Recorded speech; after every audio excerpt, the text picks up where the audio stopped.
que nós vimos na semana passada, você aprendeu comigo que o iluminismo, as ideias iluministas chegaram na América do Norte, principalmente pelos Quakers, pela galera protestante, pelas universidades que vão ser fundadas e essas ideias vão se espalhar.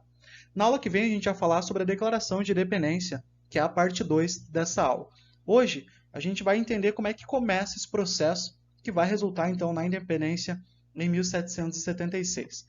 Na página 107, para começar, o livro ele faz uma ponte com um momento recente dos Estados Unidos, que são as políticas em relação aos imigrantes. Na página 107, ele traz esse dado porque se a gente olhar para a história dos Estados Unidos se formaram pelas mãos dos imigrantes. E aí você já vai entender que ponto que o livro quer chegar.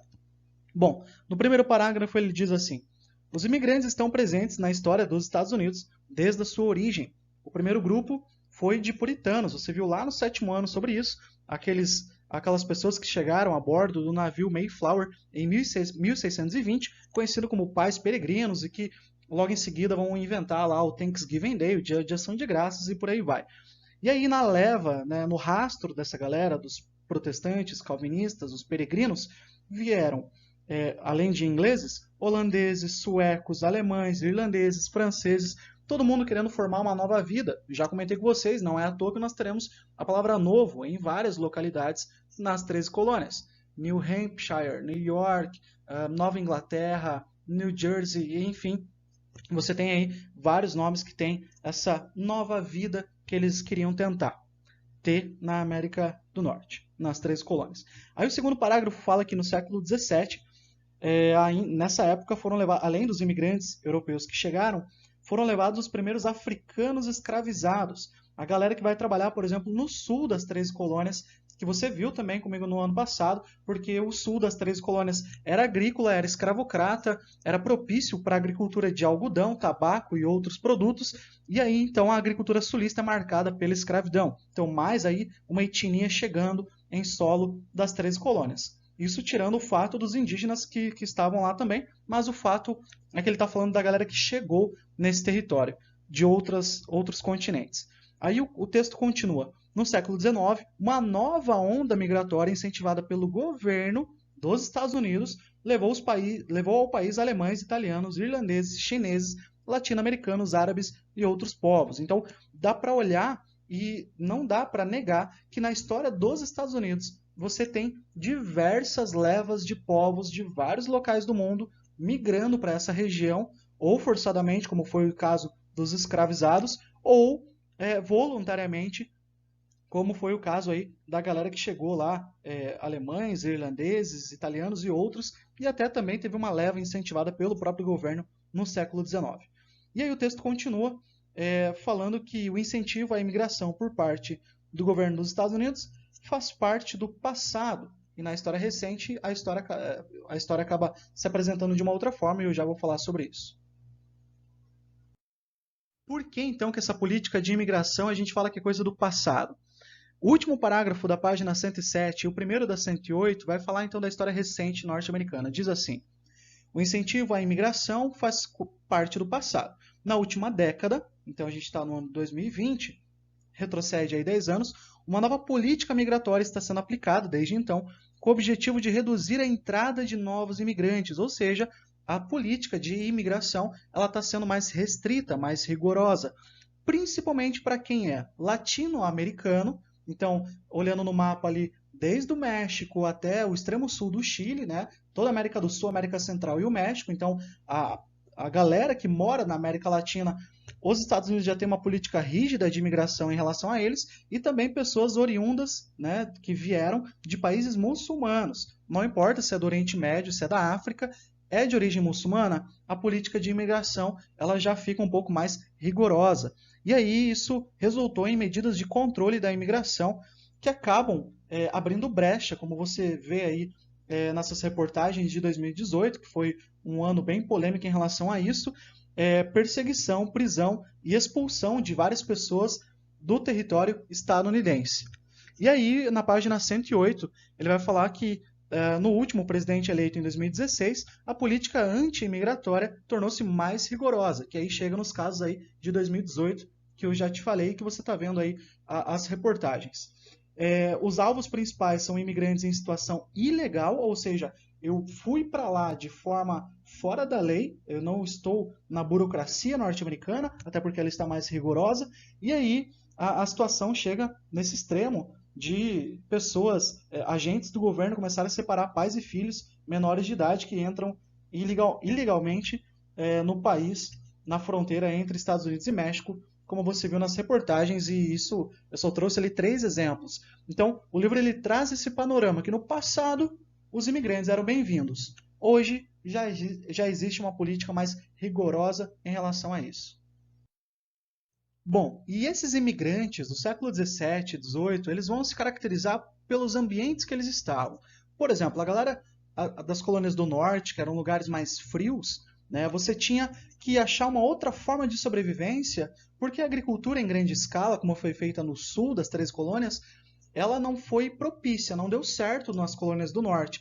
E aí, essa colônia do norte ela vai ter algumas características. Na página 108, onde diz as 13 colônias inglesas, ele fala assim: você estudou no sétimo ano a formação, então, de como que essas 13 colônias se originaram entre os séculos 17 e 18. As colônias do norte e no centro, com um clima temperado, um clima mais frio, desenvolveram uma agricultura familiar, ou seja, uma agricultura de subsistência, uma agricultura de produção de pequena escala. E aí a galera foi sobreviver do comércio de peles. Você viu ali, por exemplo, um personagem, né, bem protegido em relação ao frio, comércio de madeira e construção de navios. Essas colônias do norte foram chamadas de Nova Inglaterra, aquele lance da nova vida que as pessoas iam ter. Essas colônias participaram ativamente do comércio de escravizados e os lucros disso tudo fez gerar um grupo mercantil muito forte nas colônias do norte. Só que esses escravos, esses escravizados comercializados no norte, a grande parte maciça ia para o sul. Para quê? Para trabalhar nas grandes plantações, porque o sul, que era um clima subtropical, e vamos lembrar que aqui no sul do Brasil também é subtropical, é um clima propício para a agricultura. E essa agricultura ela vai se desenvolver tanto que a gente tem até um nome especial e característico para ela, que é a tal da plantation. As colônias do sul, pega ali desde a Carolina do Norte, Carolina do Sul, Geórgia e Virgínia, essas colônias do sul, e também tem Maryland, elas se caracterizaram pela agricultura de grandes latifúndios. Eu coloquei ali nos tópicos Colônias do Sul Plantations e eu coloquei um símbolo, uma sigla, né? LME. L, latifúndio, M, monocultor, ou seja, eu planto uma coisa só, e E, de escravocrata. Então o Sul ele foi marcado por latifúndios, monocultores, escravocratas. Aí você olha e fala, nossa, mas o Nordeste do Brasil também foi assim, na época lá da cana-de-açúcar. Pois é, o Nordeste do Brasil colonial, mesma coisa. Latifúndio, monocultor de cana-de-açúcar, escravocrata. Então as colônias do Sul terão essa característica, grandes propriedades, plantando uma coisa só, e a mão de obra principal são os escravizados. Mas você percebeu então que o Norte e o Sul das 3 colônias eles se formaram de formas bem diferentes. Mas tinham algumas características comuns que vão fazer com que eles falem quase a mesma língua. Qual? Querer se separar da Inglaterra. É aí que vai começar esse processo de, bom, nós não estamos gostando desse domínio da metrópole de Londres, não estamos gostando aí do domínio colonial, e a gente vai começar a alimentar essa ideia de querer questionar o que é que está acontecendo. Bom, quais eram essas características em comuns? No último parágrafo ele te fala, ele diz assim: apesar então das diferenças, as 13 colônias tinham características em comum. Primeiro, predomínio do protestantismo. Vamos lembrar que a Inglaterra passou pela reforma protestante, Henrique VIII, e aí começa a religião anglicana. Além da religião anglicana, você tem também os calvinistas. Então, você tem um uníssono de religião. A gente não tem briga aqui entre católicos e protestantes. A grande maioria é protestante. Então, você tem a religião como um elo de ligação. Segundo, ausência de um comando político central, ou seja, o rei, em teoria, mandava lá da Inglaterra. Só que nas 13 colônias, você não tinha, por exemplo, um vice-rei, como aconteceu nas colônias espanholas. No México, você tinha o vice-reino do México, vice-reino de Nova Granada, vice-reino do Peru. Já nas 13 colônias, não. Nas 13 colônias você não tinha um vice-rei. Você tinha lá uma certa ausência de comando político central. As ordens vinham todas e diretamente da Inglaterra. Vamos lembrar que você tem que atravessar o Oceano Atlântico para chegar com as suas ordens. E a terceira é que as colônias tinham relativa autonomia. Por exemplo, o livro fala que as leis de comércio e navegação, aprovadas pelo governo, previam a exclusividade do comércio colonial, só que elas não foram cumpridas. Como assim? A Inglaterra deu o recado. Vocês da colônia, vocês das 13 colônias, só podem comercializar com a Inglaterra. Igual o Brasil, né? Portugal fez a mesma coisa. Portugal disse, Brasil, você só pode comercializar com Portugal. Só que a diferença é que nas 13 colônias isso não ocorreu na prática. As 13 colônias, como se elas tivessem batido o pé, elas falaram, não, a gente vai comercializar com quem a gente quiser. Então, havia essa autonomia política e econômica em relação às 13 colônias, coisa que vai ser sustentada mais para frente para que a separação ocorra da Inglaterra. Perceba no mapa ali, né? Hoje, os Estados Unidos ele é gigante, mas as 13 colônias representavam então só essa área avermelhada aí do seu mapa, o resto era território francês, era território indígena, era território espanhol. Então, as 13 colônias são apenas esses 13 territórios vermelhos que você está vendo aí. Bom, a gente deu a base para algumas ideias que vão ser alimentadas. Na página 109, o livro vai te explicar que aconteceram, né, houve mudanças em relação à política sobre as 13 colônias. Aconteceu algumas coisas lá na Inglaterra e aí o parlamento britânico, o governo britânico, ele tomou algumas medidas em relação às suas colônias que estavam na América do Norte. O primeiro parágrafo fala assim: beneficiadas por uma história de relativa independência, as 13 colônias tinham uma promissora produção manufatureira, ou seja, elas estavam a todo vapor. Centros urbanos em expansão, uma burguesia enriquecida com o comércio atlântico. Para quem aqui já jogou Assassin's Creed 3, você vê isso, você vê grandes cidades. Boston é um exemplo, é uma grande cidade que surge, que está crescendo demais nesse momento. Então, as 13 colônias estão crescendo a todo vapor. Os colonos se identificavam como súditos dos britânicos, da coroa britânica, só que eles não pensavam ainda em independência. Então, bom, vamos deixar como está, a gente não quer se separar ainda.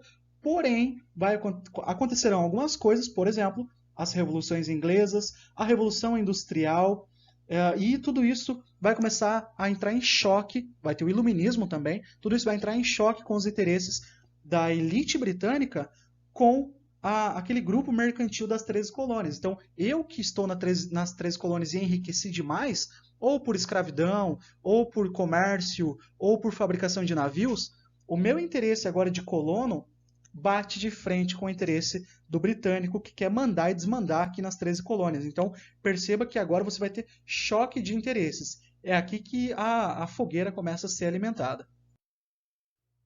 Uma lenha que vai alimentar essa fogueira, esse fogo, esse desejo por se separar da Inglaterra, foi uma guerra que aconteceu entre Inglaterra e França, que é a chamada Guerra dos Sete Anos. Essa guerra, ela estava na rivalidade de disputa na América do Norte. Haviam regiões da América do Norte que eram francesas, e os dois países entram em guerra.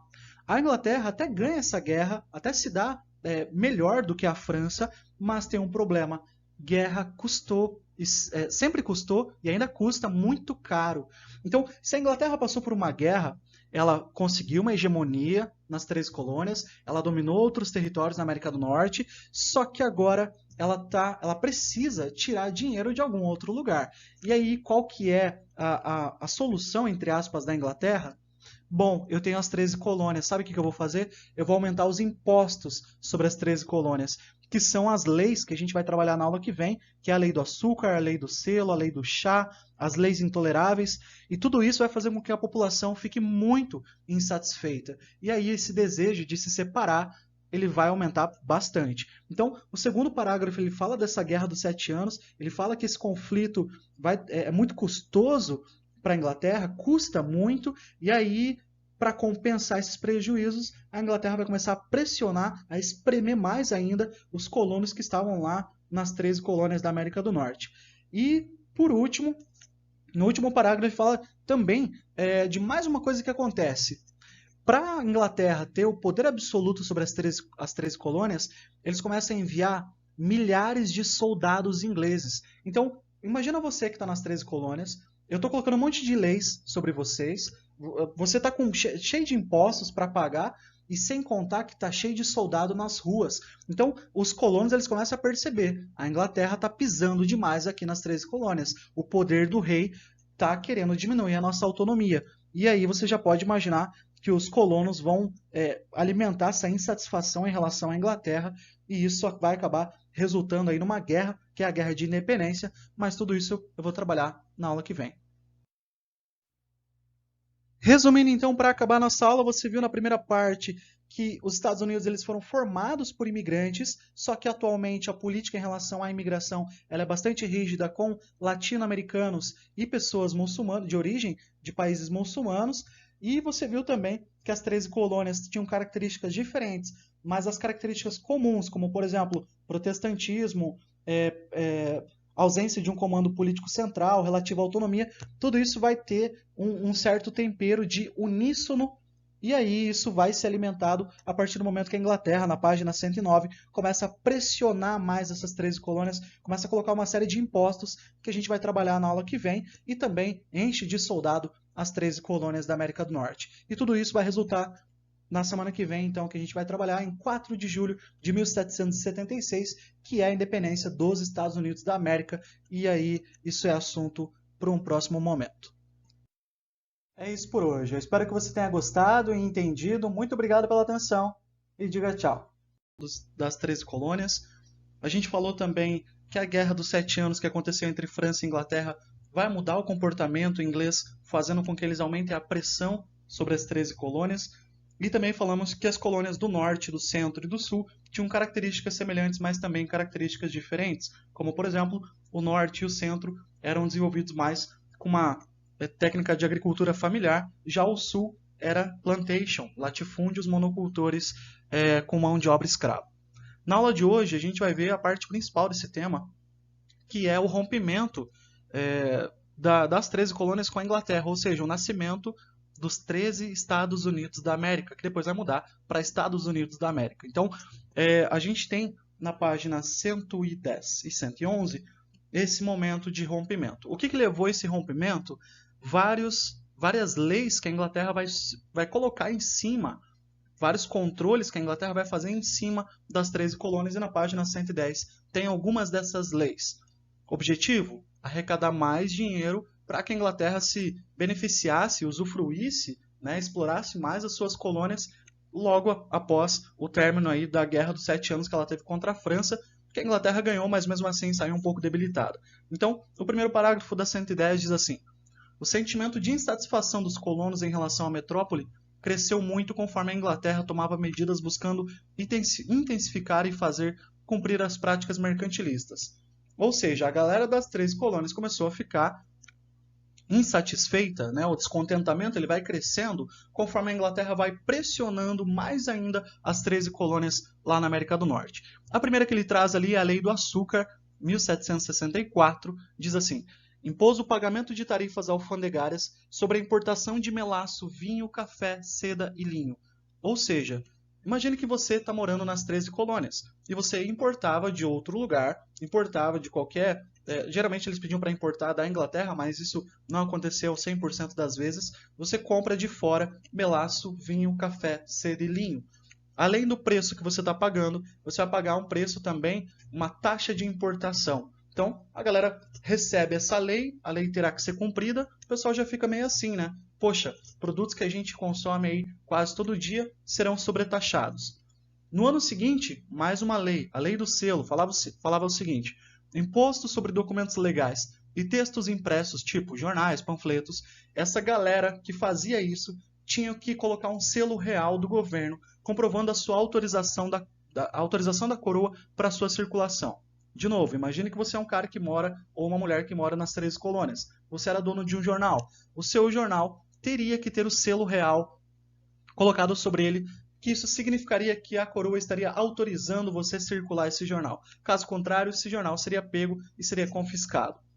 Prof, mas como que eles arrecadariam? Bom, você teria que pagar para colocar esse selo no teu jornal. É mais uma forma da Inglaterra acumular grana. E aí a lei do chá 1773, tem outras leis, mas ele traz algumas aqui. Essa é de alguns anos depois, diz assim: concedeu o monopólio do comércio de chá à Companhia das Índias Orientais, empresa inglesa que passou a distribuir esse produto para as colônias. Pessoal, o inglês ele consumia muito chá nesse momento. E ele comprava, aquele inglês colono que morava nas 3 colônias, ele comprava de várias empresas esse chá que ele consumia. E também revendia nas 3 colônias. Agora, ele só pode comprar de uma empresa inglesa chamada Companhia das Índias Orientais.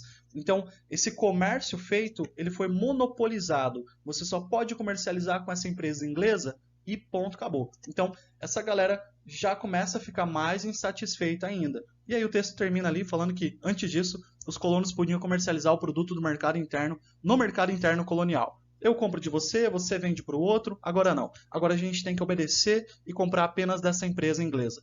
Então perceba, são leis que vão aumentar o controle sobre as 13 colônias e que vão aumentar o descontentamento da galera que vivia nesses lugares. E o descontentamento foi tão grande que após a imposição dessa lei do chá, aconteceu um episódio histórico para a história deles, que é a Festa do Chá de Boston. Como assim?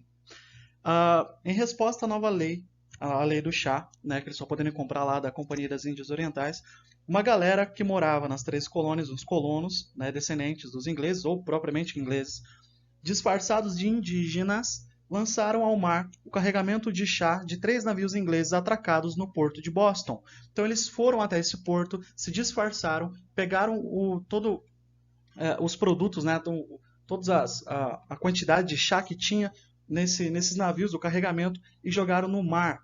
E isso ficou configurado como a Festa do Chá de Boston.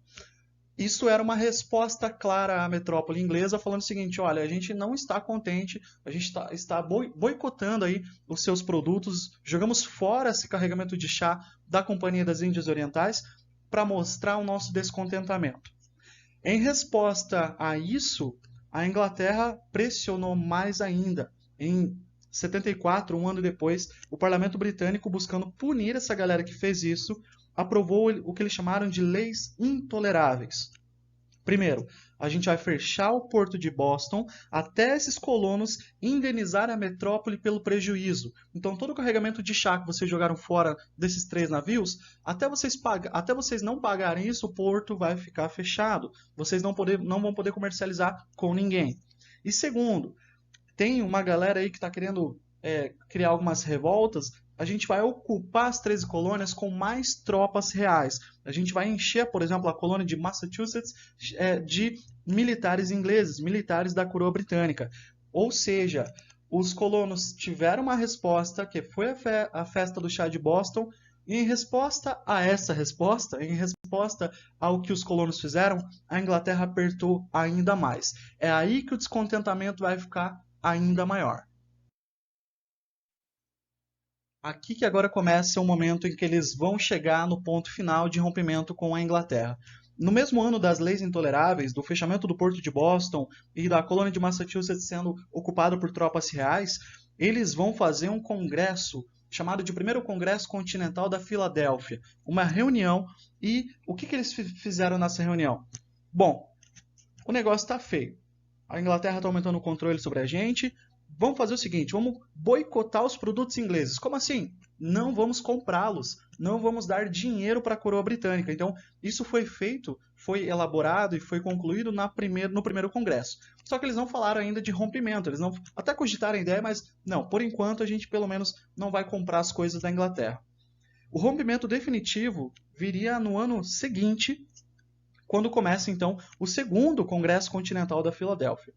O segundo parágrafo ele é importante porque ele fala assim: não havia um consenso entre todo mundo na ideia de separação. Ou seja, tinha gente, por exemplo, a galera lá do sul, as colônias do sul, que tinham medo que a separação das 13 colônias com a Inglaterra desencadeasse muitas revoltas internas, principalmente os escravos. Então, eu vou aproveitar o momento aqui de revolta e vou me revoltar também e vou me libertar. Então, a galera do sul, que era escravocrata, não queria independência, não queria esse rompimento por medo que os escravos usassem esse momento para se libertar também.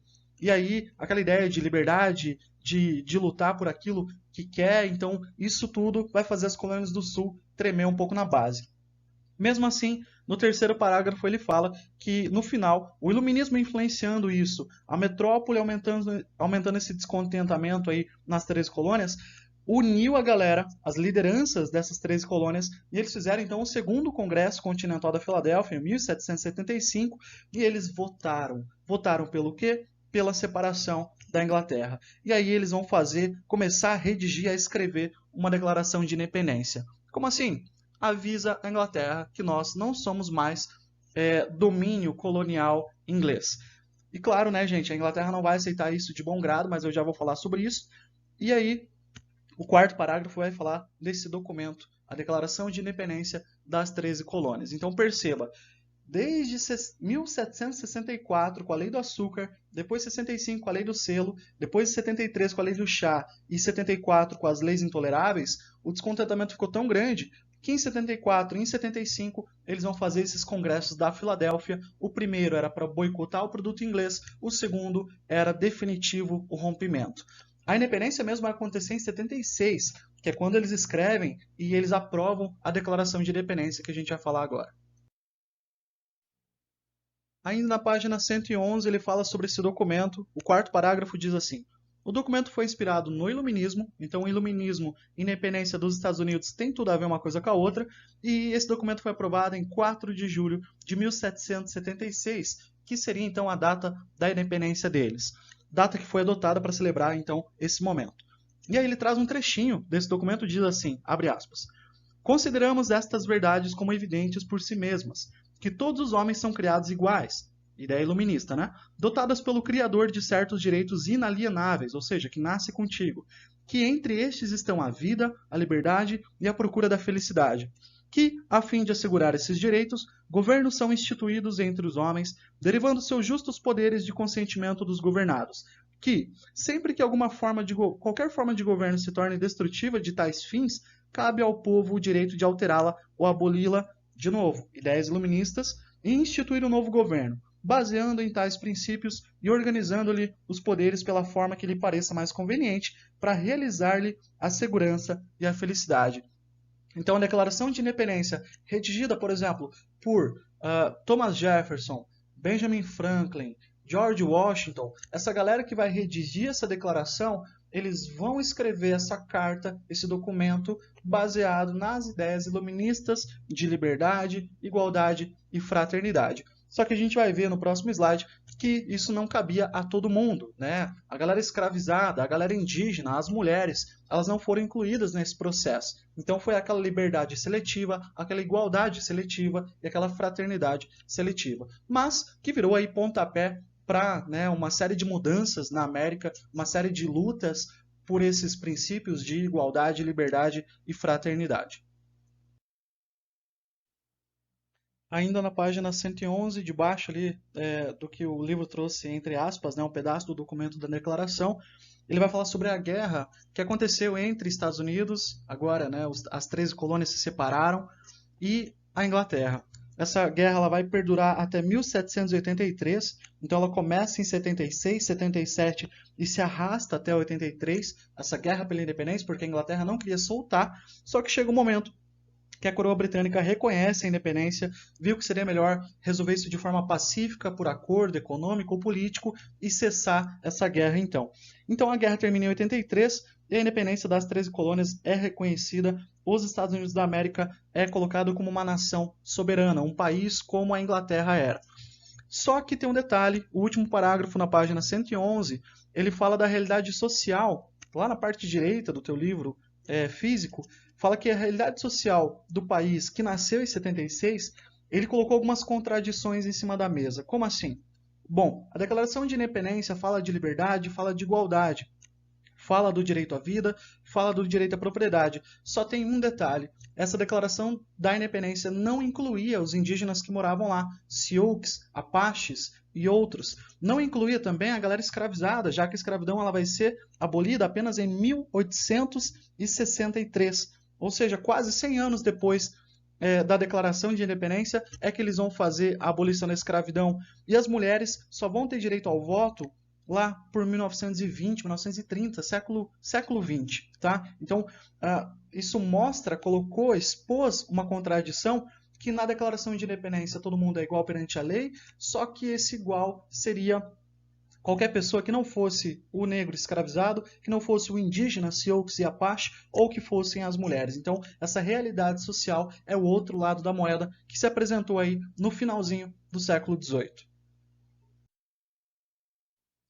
Para a gente finalizar, então, e resumir nossa aula, você viu na primeira parte as leis colocadas, que serão o estopim para que eles comecem a fazer os congressos lá, o primeiro Congresso Continental da Filadélfia e o segundo. Você viu que a lei do chá resultou na festa de chá de Boston, né? A galera pegando o carregamento de chá inglês e jogando no mar, a Inglaterra respondendo com mais controle, com maior imposição, fechando o porto de Boston, colocando mais tropas da realeza lá nas 13 colônias. E aí na página 111 a gente viu como é que no segundo congresso eles vão votar pela separação, vai ter uma guerra para isso, vão colocar, redigir a Declaração de Independência baseada no Iluminismo e por fim você acabou de ver que a realidade social de liberdade, igualdade e fraternidade não incluiu os negros, não incluiu os indígenas, não incluiu as mulheres.